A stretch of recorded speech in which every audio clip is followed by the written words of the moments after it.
आता आढावा घेऊया देशभरातल्या मोठ्या बातम्यांचा। टॉप 9 मोठ्या बातम्या। अजित पवार गटाच्या बैठकीला 5 आमदार अनुपस्थित, 2 आमदार आजारी तर 3 आमदार बाहेर असल्याची माहिती। तर पराभव झाला तरी चालेल पण अजितदादांची साथ सोडणार नाही, बैठकीत आमदारांचा एकमतानं निर्णय। काही अडचणींमुळे आमदार बैठकीला येऊ शकले नाहीत, आमच्या आमदारांनी कोणालाही संपर्क केलेला नाही, रोहित पवारांच्या दाव्यावर अजित पवारांची प्रतिक्रिया।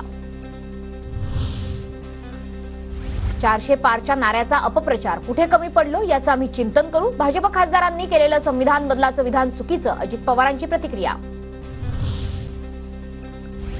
चंद्रकांत पाटलांनी शरद पवारांबाबत केलेलं विधान लोकांना आवडलं नाही, चंद्रकांत पाटलांनी केलेल्या वक्तव्यावर पुन्हा एकदा अजित पवारांची नाराजी।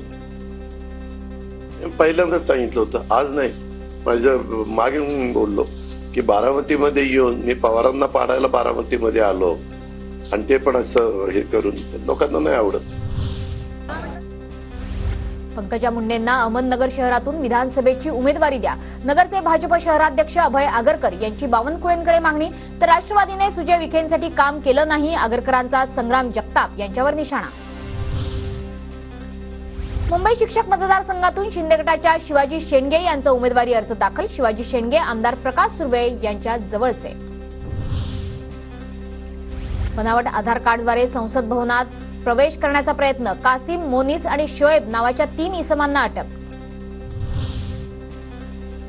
राहुल गांधींना आज न्यायालयात प्रत्यक्ष हजर राहावं लागणार, मानहानी प्रकरणात बंगळुरू न्यायालयात राहुल गांधी हे हजर राहणार।